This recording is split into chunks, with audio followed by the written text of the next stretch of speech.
Welcome to I Love Literature. You're listening to An Apology for Idlers by Stevenson. First thing first, I'm a literature enthusiast. I'm not a full-time YouTuber. और यही reason है कि मैं daily basis पे YouTube पे videos upload नहीं करती हूँ। मेरा एक पर्पज़ है यूट्यूब पे वीडियोस अपलोड करने का। जो मेरे स्टूडेंट्स हैं, जो मेरे सामने हैं या पास में हैं, उनके लिए तो ठीक है, लेकिन जो ऐसे कुछ बच्चे हैं जो बहुत दूर हैं और जिनको लिटरेचर पढ़ने का शौक तो है, लेकिन वो समझ नहीं पाते इंग्लिश लिटरेचर को ज़्यादा अच्छी तरीके से, क्योंकि उनके पास रिसोर्सेज नहीं है या वो इतनी अर्ली स्टेज में है कि उन्हें समझ नहीं आता। और उसके बाद उन्हें समरीज का सहारा लेना पड़ता है, यहाँ वहाँ समरीज पढ़ के अपना काम चलाना पड़ता है। और ऑब्वियसली जब आपको कोई चीज़ अच्छी तरीके से डिटेल्ड समझ में आती है तो आप उसे ज़्यादा इंजॉय करते हैं। समरीज पढ़ के आप सिर्फ अपना टाइम पास करते हैं और कैसे ना कैसे उस चीज़ से बचने की कोशिश करते हैं। तो यही रीज़न है कि मैं यूट्यूब पे कभी कभी वीडियोस अपलोड कर देती हूँ। I hope you understand this. Let's come back to this essay. We'll start from this paragraph. If you look back on your own education, I'm sure it will not be the full, vivid, instructive hours of truancy that you regret. Truancy मतलब absenteeism. तो यहाँ पे writer हमें बोल रहा है कि अगर आप अपनी एजुकेशन की तरफ देखेंगे तो आप उस टाइम को जब आपने बंक मारा, जो फुल आवर्स थे, विविड आवर्स थे, इंस्ट्रक्टिव आवर्स थे, जहां आपने कुछ सीखा बंक मार के, उसको आप बिल्कुल भी रिग्रेट नहीं करेंगे। You would rather cancel some lacklustre period between sleep and waking in the class. और आप कौन से पीरियड को रिग्रेट करेंगे, कौन से पीरियड को कैंसिल करना चाहेंगे, कौन से टाइम को? उस टाइम को जब आप क्लास में सोते और जागते हैं। ऐसा एक टाइम आता है, जैसे कभी कभी कोई कोई क्लास होती है जिसमें बहुत नींद आती है, बहुत बोरिंग क्लास होती है, तो हम अपने बहुत कोशिश करते हैं कि हम जागते रहें, हम जो टीचर बोल रहा है वो हम सुनते रहें। तो एक बार पलक झपकाते हैं, एक बार आंखें बंद होती है, फिर खोलते हैं, कोशिश करते हैं, जोर लगाते हैं। तो उस टाइम को यहाँ पे राइटर बोल रहा है कि वो बिल्कुल ही लैकलस्टर मतलब बेजान जैसे ना, जिसमें कोई चमक नहीं है, वो टाइम है जिसको हम रिग्रेट करते हैं, क्योंकि वो तो टाइम आपका पूरा वेस्ट हो गया। आपने बंक मारा, आप बाहर गए, दो लोगों से बात करके आए, या आप खेल कूद के आए, तो आप कम से कम अपने हाथ पैर हिला के आए, तो आपकी एक्सरसाइज हुई, आपका ब्लड सर्कुलेशन हुआ, कुछ ना कुछ तो हुआ, अच्छी हवा हमें सांस लेके आए। लेकिन क्लास में वेकिंग एंड स्लीपिंग के बीच में क्या होता है? ना तो ढंग से सो पा रहे हैं, ना सुन पा रहे हैं क्लास में क्या हो रहा है। टाइम जो है वो अटर वेस्ट हो गया, अटर वेस्टेज ऑफ टाइम है ये, बिल्कुल बिल्कुल टाइम वेस्ट हो गया। तो ऐसा टाइम क्या काम का? या तो अच्छे से पढ़ लो, या अच्छे से सो लो, या अच्छे से खेल लो, है ना, जैसे हमारे पेरेंट्स बोलते हैं। तो यहाँ पे राइटर यही बोल रहे हैं। फॉर माई ओन पार्ट, फिर राइटर अपनी बात बताता है। For my own part I have attended a good many lectures in my time. तो बोलते हैं कि मैंने भी बहुत अच्छे अच्छे लेक्चर्स, गुड मैनी, बहुत नंबर ऑफ लेक्चर्स अटेंड किए हैं। आई still remember that the spinning of a top is a case of kinetic stability. तो यहाँ पे राइटर अपनी अब नॉलेज झाड़ रहा है ना, नॉलेज हमें बता रहा है कि मैंने बहुत लेक्चर्स अटेंड किए हैं। और कैसे बता रहा है हमें? एग्जाम्पल के से बता रहा है, साइंस बता रहा है कि मुझे अभी भी, आई स्टिल रिमेंबर, है ना, क्या उसे अभी भी पता है? I still remember that spinning of a top is a case of kinetic stability. जैसे वो बच्चे खेलते हैं एक चीज से, जिसको पकड़ के जोर से घुमा देता है, आपको दिखता होगा कि वो जोर से घूमता भी है और स्टेबल भी दिखता है। काइनेटिक मतलब movement, and at the time something which is stable. जैसे पंखा घूम रहा है, तो पंखा घूम भी रहा है और स्टेबल भी दिख रहा है। हाँ, सबसे अच्छा एग्जाम्पल है पृथ्वी। पृथ्वी घूम भी रही है, अर्थ इज रिवॉल्विंग अराउंड ना, लेकिन वो हमें दिख रही है क्या? घूम रही है? नहीं दिख रही। तो वो काइनेटिक मूवमेंट भी हो रहा है, उसका काइनेटिक भी है, वो घूम भी रही है और वो स्टेबल भी है, स्टेबल लग रही है हमें, तो उसको काइनेटिक स्टेबिलिटी बोलते हैं। उसके बाद बोलता है कि यही नहीं, मुझे और क्या क्या याद है। आई स्टिल रिमेंबर दैट एम्फिटीसियस इज नॉट अ डिजीज। मेरे को मालूम है एम्फिटीसियस कोई डिजीज नहीं है। साउंड ऐसा करता है ना, एम्फिटीसियस डिजीज है। एम्फिटीसियस मतलब किसी भी चीज को आप लंबे समय के लिए, बहुत लंबे समय के लिए, इस तरीके से कह सकते हैं, हमेशा के लिए किसी भी चीज को आप लीज पे दे देना, मतलब रेंट पे दे देना। जैसे मैं अभी, आप इमेजिन करिए, आई एम 85 ईयर्स ओल्ड, मैं 85-90 ईयर्स ओल्ड हो गई हूँ, मेरे पास 2 घर हैं और मैं रहने वाली एक, तो मैं दूसरा घर किसी अच्छे इंसान को दे दूंगी और बोलूँगी कि मेरे को तुम इसकी घर की एक तो अच्छे से केयर करना है ना, मेरे को मेरा रेंट देते रहना और इसका जो भी टैक्स आता है साल का, प्रॉपर्टी टैक्स, वो भर देना, बस इतना कर देना। तो मैंने उस घर को किस पे दे दिया? एम्फीटीसीएस पे दे दिया, मतलब परपेचुअल लीज पे दे दिया। फिर बोलता है कि यही नहीं, मुझे ये भी मालूम है, still side is not a crime. Okay, not still side a crime. ये क्या होता है? ये कोई भी चीज जैसे कंटिन्यूअल ड्रिपिंग होती रहती है। जैसे मैं आपको बीइंग एन इंडियन सबसे अच्छा एग्जाम्पल ये दे सकती हूँ कि जैसे शिवजी के ऊपर पानी कलश से गिरता रहता है, कंटिन्यूअल ड्रिपिंग होती है, तो वो बोलता है कि ये कोई क्राइम नहीं है। जैसे हम सुसाइड इज अ क्राइम, इस तरीके से कितने साइड होते हैं। लेकिन राइटर हमें बता रहा है कि मैंने सीखा है, बहुत सारे लेक्चर्स अटेंड किए और मेरे को पता है still side is not a crime, but though I would not willingly part with such scraps of science. तो यहाँ पे राइटर बोल रहा है but though I would not willingly part. देखो, पार्ट का 2 मीनिंग होता है। एक पार्ट का मतलब होता है हिस्सा, जो हम सबको पता है, ये इसका पार्ट है। दूसरा होता है I am not going to part with it. Part का दूसरा मतलब होता है अलग होना। तो यहाँ पे राइटर बोल रहा है कि मैं विलिंगली इस नॉलेज से अलग नहीं हो सकता, लेकिन इस नॉलेज को क्या बोल रहा है? Scrap of science. It is only a scrap of science, मतलब थोड़ा थोड़ा इधर उधर पता है। जैसे लिटरेचर के स्टूडेंट्स होते हैं, तो अगर आप सीरियस स्टूडेंट नहीं हैं और आपसे कोई पूछे कि आप किसके स्टूडेंट है, अच्छा लिटरेचर के स्टूडेंट है, रोमांटिक एज के बारे में बताओ, तो आप 2-3 राइटर के, पोएट के नाम बता देंगे। जैसे आपने बता दिया वर्ड्सवर्थ, फिर बोला कोई ज़्यादा पूछेगा तो बोल देंगे पीबी शैली, फिर बता देंगे कीट्स, फिर बता देंगे बायरन। फिर अगर कोई पूछता है कि अच्छा ये तो पोएट्स हो गए, रोमांटिक एज में प्रोज राइटर कौन थे, तो हमें मालूम ही नहीं है प्रोज राइटर कौन थे। तो ये स्क्रैप ऑफ नॉलेज हो गया। इसी तरीके से कोई एलिजाबेथन पूछेगा तो आप 1-2 नाम बता देंगे। फिर कोई पूछेगा विक्टोरियन, तो आप 1-2, मॉडर्न 1-2 नाम, अगस्टिन 1-2 नाम बता देंगे, है ना। तो ये क्या है? ये स्क्रैप ऑफ नॉलेज है। तो यहाँ पे राइटर बोलता है कि मैं इस स्क्रैप ऑफ नॉलेज से विलिंगली पार्ट तो नहीं होऊंगा, है ना, लेकिन मैं इस पे ज्यादा कॉन्फिडेंस नहीं है मुझे मेरी स्क्रैप ऑफ नॉलेज पे। आई do not set the same store bye, understand this, set the same store bye एक ईडियम है। Set the same store bye का मतलब होता है विश्वास होना, कॉन्फिडेंस होना, फेथ होना। तो यहाँ पे राइटर बोलता है I do not set the same store by, मुझे सेम कॉन्फिडेंस नहीं है by them as by certain other odds and ends. Odds and ends का मतलब यहाँ पे है स्मॉल थिंग्स। जितना विश्वास मुझे दूसरी स्मॉल थिंग्स पे, दैट आई केम बाय, जो दूसरी छोटी छोटी चीजों पे है, और वो उसे कहाँ मिली? I came by in the open street while I was playing truant. तो यहाँ पे राइटर बोलता है कि जब मैं एब्सेंटिज्म प्रैक्टिस कर रहा था, जब मैं ट्रुएंसी प्रैक्टिस कर रहा था, जब मैं बंक मार रहा था, अगर मैं देसी भाषा में बोलूं, जब मैं बंक मार रहा था, और उस टाइम जो मैंने छोटी छोटी चीजें सीखी, उस टाइम मैंने जो ऑड्स एंड एंड्स देखे, मुझे उन पे ज्यादा विश्वास है। I set the same store by, okay, more in these odds and ends which I came by in the open street then in those scraps of science। ठीक है, तो मुझे उस scrap of science पे उतना विश्वास नहीं है जितना मुझे इन odds and ends पे विश्वास है जो मैंने ओपन स्ट्रीट में सीखा। तो सिंपल सी बात है, राइटर ये बोल रहा है कि जो भी मैंने ओपन स्ट्रीट में सीखा, जो भी मैंने एक्सपीरियंसेस गेन किया, मुझे उस पर ज़्यादा विश्वास है, मैंने ज़्यादा अच्छा सीखा, उसे मैं ज़्यादा अपने जीवन में उतार सकता हूँ उन चीज़ों से जो मैंने क्लासरूम में बैठ के सीखा। क्लासरूम में मतलब वो बोल रहा है मैंने कुछ भी नहीं सीखा, वो मेरे रियल लाइफ में क्या काम की।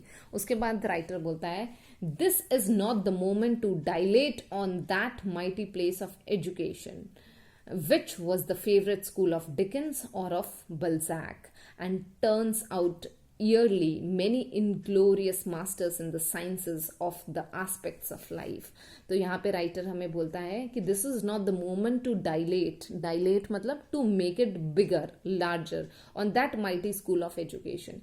तो ये वो टाइम नहीं है जब मैं that mighty place of education, which is that mighty place of education, society, है ना, तो मैं उस सोसाइटी पे बड़ी बड़ी बातें करूं, उसको और बड़ा दिखाऊं.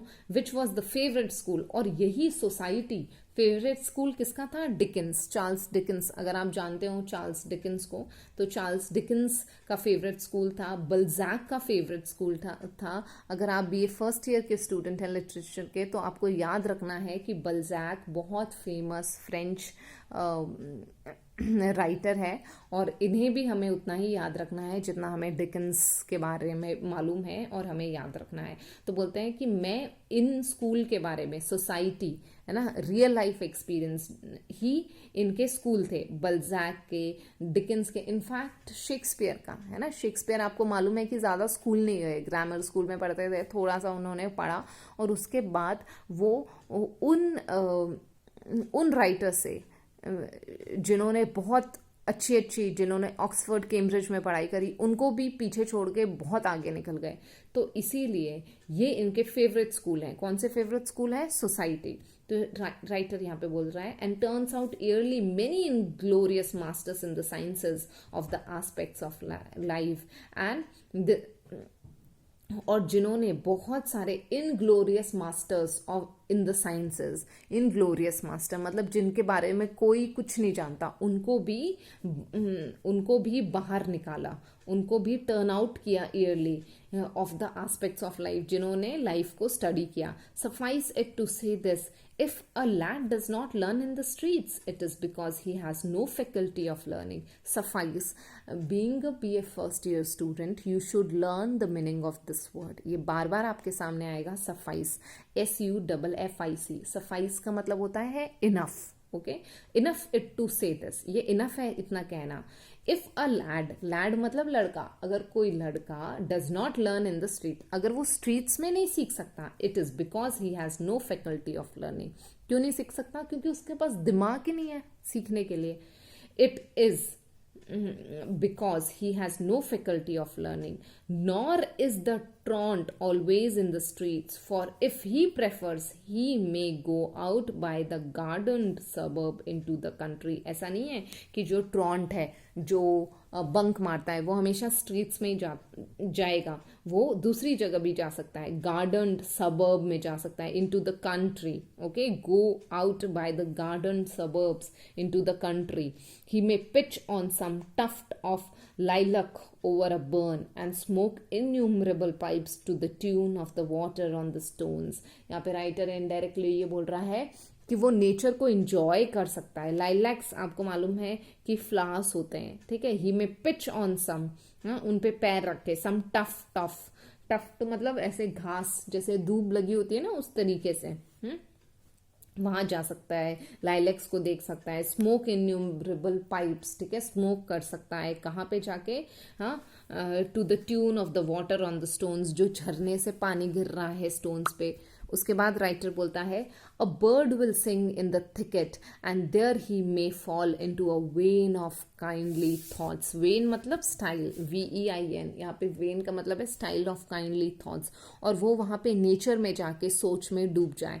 And see things in a new perspective, और फिर उसे पूरी दुनिया एक नए पर्सपेक्टिव में दिखाई देगी. Why? If this be not education, what is? तो यहाँ पे राइटर पूछता है कि अगर ये, जैसे आप नेचर को और बेटर तरीके से समझिए, सीखिए, अगर ये नेचर नहीं है तो फिर ये क्या? अगर ये एजुकेशन नहीं है तो फिर ये क्या है? सबसे पहला एजुकेशन है कि हम अपने शरीर को समझें, हम अपने आप को समझें, और उसके बाद हम नेचर को समझें. हम अपने शरीर को बेस्ट नेचर को समझ के कर सकते हैं, है ना. कैसे? फॉर एन एग्जाम्पल, अगर आपको अपने शरीर को अच्छा रखना है तो आपको पोल्यूशन कम फैलाना है. आप अगर पोल्यूशन ज़्यादा फैलाएंगे तो आपके फेफड़े खराब हो जाएंगे, लंग्स खराब हो जाएंगे, ठीक है, दूसरी चीज़ें भी खराब हो जाएगी. ज़्यादा केमिकल्स यूज़ करेंगे तो सब खराब हो जाएगा. ज़्यादा सैनिटाइजर लगाएंगे तो हाथ खराब हो जाएंगे, स्किन खराब हो जाएगी. तो ये सब केमिकल्स हैं. तो आपको ध्यान रखना है पहले अपने आप का और फिर नेचर का. और जब आप नेचर का ध्यान रखते हैं, नेचर से जितना ज़्यादा सीखते हैं, आप अपनी जिंदगी के बारे में सीखते हैं. तो वही राइटर यहाँ बोल रहा है, if this be not education, what is? अगर ये एजुकेशन नहीं है तो क्या है? He may conceive Mr. Worldly Wise Man accosting such an one, and the conversation that should thereupon ensue. Ensue का मतलब you should know start. तो यहाँ पे बोल रहा है कि एक worldly wise man, ओके, बहुत ही स्ट्रेंज वे में बात कर रहा है, accosting such an one and the conversation that should thereupon ensue. और यहाँ पे ये conversation शुरू होती है. Let's see conversation क्या है. How now, young fellow, what do thou here? Okay, क्या कर रहे हो यहाँ पे? Truly sir, I take mine ease, enjoy कर रहा हूँ, रिलैक्स कर रहा हूँ. Is not this the hour of the class? हाँ, ये तुम्हारे क्लासरूम में होने का टाइम नहीं है क्या? Is not this the hour of the class? And shouldn't thou not be plying thy book with diligence? ये लाइन हमने पहले भी पढ़ी है. क्या तुम्हें अपने बुक्स को पढ़ना नहीं चाहिए, उसके साथ हार्डवर्क नहीं करना चाहिए? To the end thou mayest obtain knowledge. और फिर क्या होगा, अगर तुम उन बुक्स को अच्छे से पढ़ोगे तो तुम्हें नॉलेज मिलेगी. shouldn't thou not be plying thy book with diligence to the end thou mayst obtain knowledge? Nay, but this also I follow after learning by your leave. तो वो बोलता है कि मैं इसे भी फॉलो करता हूँ आफ्टर लर्निंग. मतलब I like to take my knees. Okay, मुझे नेचर में एंजॉय करना अच्छा लगता है. तो यहाँ पे वो जो वर्ल्डली वाइज मैन है वो बोलता है लर्निंग. कोथ मतलब सरकास्टिक वे में बोल रहा है. Learning after what fashion? I pray thee. Okay, I pray thee मतलब I am sorry. Okay, please types of please. क्या कर रहे हो? After what fashion? Is it maths? हाँ, किस तरीके का की लर्निंग है ये जो तुम बाहर आके इंजॉय कर रहे हो, घूम रहे हो? मैथ्स है? No, to be sure. तो यहाँ पे राइटर बोलता है कि no, not to be sure. No to be sure ये मैथ्स नहीं है. Is it metaphysics? तो वो वर्ल्डली वाइज मैन बोलता है कि मेटाफिजिक्स है. तो यहाँ पे that child says not that, वो भी नहीं है. Is it some language? Nay, it is no language. Language भी नहीं है. Is it a trade? Nor a trade, neither. वो भी नहीं है. Why then? What is it? तो worldly wise man बोलता है कि तो फिर क्या है? Indeed, sir, as a time may soon come for me to go upon pilgrimage, I am desirous to note what is commonly done by persons in my case, and where are the ugliest sloghs and thickets on the road, as also what manner of staff is of the best service. Moreover, I lie here by this water to learn by root of heart a lesson which my master teaches me to call peace or contentment. This is very important to understand these lines. तो यहाँ पे that child जिसने bunk मारा है वो क्या बोलता है? Indeed sir, as a time may soon come for me to go upon pilgrimage. बहुत जल्दी वो टाइम आ जाएगा, मैं बूढ़ा हो जाऊंगा, मुझे pilgrimage पे जाना पड़ेगा. ठीक है, तो I am desirous to note what is commonly done by persons in my case. तो लोग क्या करते हैं मेरी एज में, तो वो मुझे नेचर में आके सीखना है. मुझे क्या करना है? Where are the ugliest logs मतलब स्वैम्प, दलदल टाइप्स.